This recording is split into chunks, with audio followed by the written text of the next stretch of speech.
Police were pretty certain alleged crime boss Masood Zakaria would never again be locked in his cell in Australia after he fled that country shortly before police raided his house to arrest him. But then this happened. Obviously nowhere to hide. Did you ever think you'd be back in Australia? Your numbers up.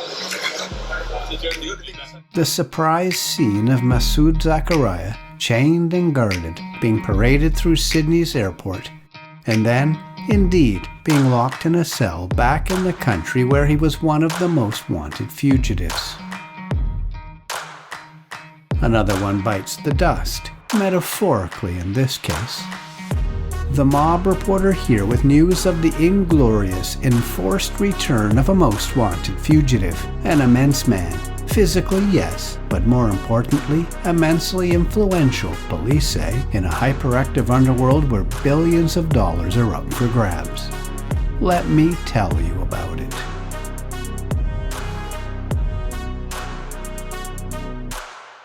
Authorities claim the 28-year-old Zakaria is a key man in one of Australia's most dangerous and powerful crime syndicates, known as the Alameddine family.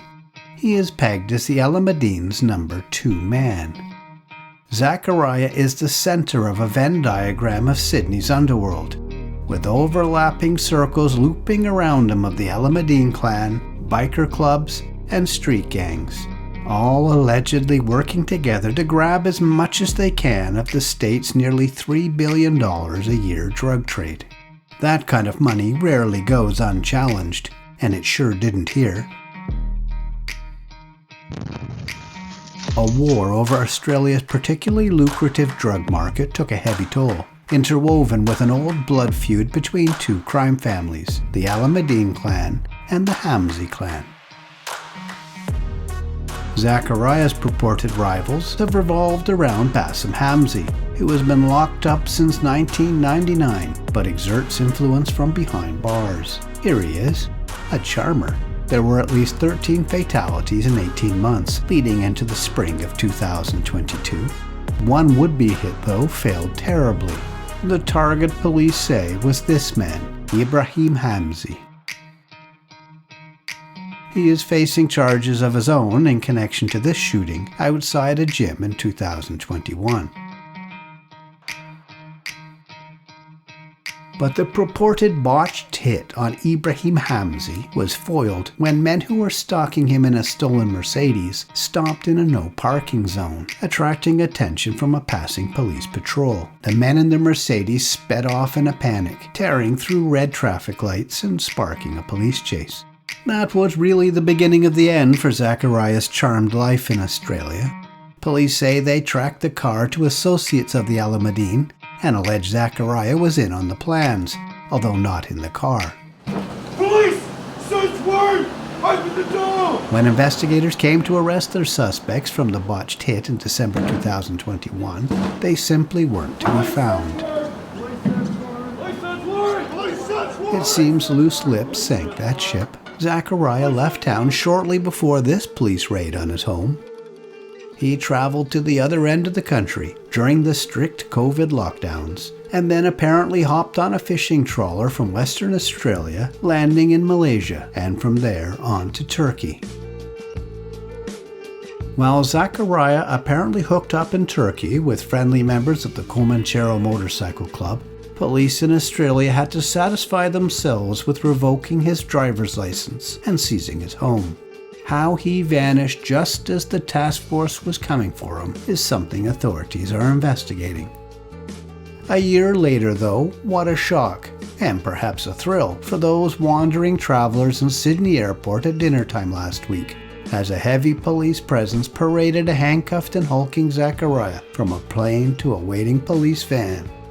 It was big news in Australia, where he was considered one of the country's most wanted fugitives. Zakaria's touchdown sparked breaking news alerts on both 9 News and 7 News TV channels.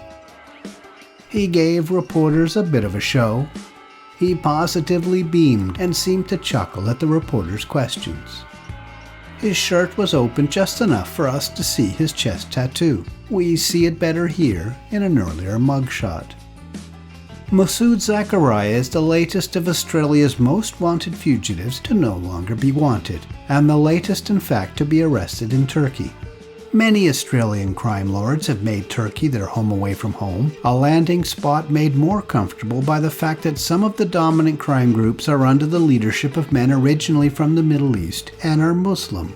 Now, that's not to reflect on their demographic, only that their demographic makes it easier to hide in Turkey. But right now, Turkey seems in no mood to put up with accused narcos and crime lords any longer, which is a change from past years when it was hard to get well-connected fugitives out of Turkey, and that's why many cops in Australia never expected to see Zakaria again. Zakaria was in a luxury seaside villa in Bodrum, a picturesque port city on Turkey's west coast, once the home of one of the 7 wonders of the ancient world. He apparently didn't take chances with his safety. According to reporting by Australia's Daily Mail, he had a retinue of 10 bodyguards with him and his family. A midnight raid by 50 cops grabbed him in January 2023. He was taken to a secure prison in Ankara, Turkey's capital, and kept on ice while he fought deportation to Australia. He asked to be sent to Afghanistan instead, where he reportedly has dual citizenship. To no avail, he was deported to Australia, landing in Darwin in Australia's Northern Territory last week. He was then slipped onto a commercial flight to Sydney. I suppose slipped is the wrong word here. I'm not sure you just slip a daunting fella of this size onto a plane. I pity his police escorts who shared the row with him. Once in Sydney, Zakaria was refused release on bail pending trial. He faces charges of conspiracy to murder, supplying a commercial quantity of cocaine, directing a criminal group, and more. I just hope in the meantime his cell isn't anywhere close to Bassam Hamzy's. The Hamzy clan, though, has largely been outmaneuvered and outgunned as the Alameddine built strong alliances. Photographs suggest Zakaria was a big part of the team building. Masood Zakaria is seen as an important point of intersection between the Alameddines, the Comanchero, and the Hells Angels Motorcycle Club. One of his apparent close associates is Hells Angel Mustafa Hafizi, who I told you about in a recent episode. All of that makes for a powerful underworld alliance. Look how close I am to 500,000 subscribers. Please check to make sure you're subscribed and do what you can to help me reach that landmark. Please give the video a like and a comment to juice the algorithm, and tap the thanks button if you can send me a tip.